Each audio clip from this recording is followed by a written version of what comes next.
बर' बिरोधी ट्राइबेल बिरोधी रतन कछारी होननाय बिनि नामखौ सोलायनानै डक्टर श्यामा प्रसाद मुखार्जीनि नामै दोननाय जादों। शहीदनि नाम सोलायनाया मोनसे जोंनि भारत बिरोधी खामानि मावनाय जादों।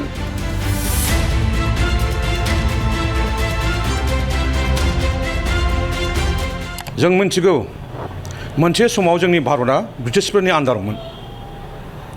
दा बै समाव जोंनि भारतनि सुबुंफ्रा आन्दलन खालामनानै जोंनि भारत हादरखौ स्वाधीन खालामदों। गोबां मानसि शहीद जादों सारा भारतआव, जोंनि आसामावबो गोबां जादों। दा बिनि गेजेराव जोंनि आसामाव शहीद नगर होननाय मोनसे दङ, दिखियाजुलिखौ शहीद नगर होनना बुङो।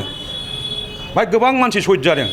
दा बाहाय जोंनि सासे बर' रतन कछारी होननाय बिनि नामै मोनसे नाम दोनदोंमोन थांनाय 2 जुलाइ खालि। दा बिनि नामखौ सोलायनानै डक्टर श्यामा प्रसाद मुखार्जीनि नामै दोननाय जादों। दा बे नाम सोलायनानै होनाया जोंनि थाखाय दुखुनांथाव, सोंखारिथाव। जों अल आसाम ट्राइबेल स्टुडेन्ट इउनियन जानानै जों सोंखारिदों। आरो बे नाम सोलायनाया, शहीदनि नाम सोलायनाया मोनसे जोंनि भारत बिरोधी खामानि मावनाय जादों। आसा खालामो बिथांमोना जाय नाम सोलायदों बिथांमोना जोंनि आसामनि रायजो राजानि सिगाङाव क्षमा बिनांगौ, नामखौ सोलायफिननांगौ।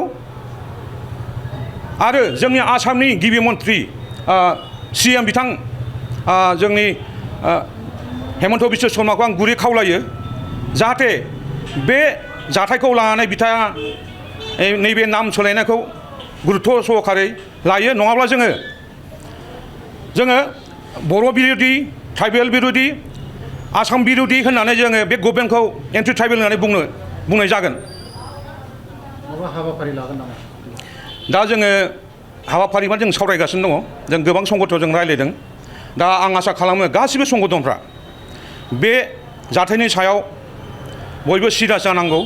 मानो होननानै बुङोब्ला जाथिनि खैफोद जायोब्ला संगठनफ्रा आवाज होनांगौ, बिबुंथि लाखिनांगौ। जुदि खैफोद समाव जेबो बुङाब्ला होमबा संगठनफोरनि मा गोनांथि दङ? बेनिखायनो आं गुरै खावलायनाय बयबो संगठनफ्रा बिनि सायाव सिरियास जा, बयबो ज' खौसे जानानै जों बिनि सायाव गसंथेनांगौ। गोजोन्थों।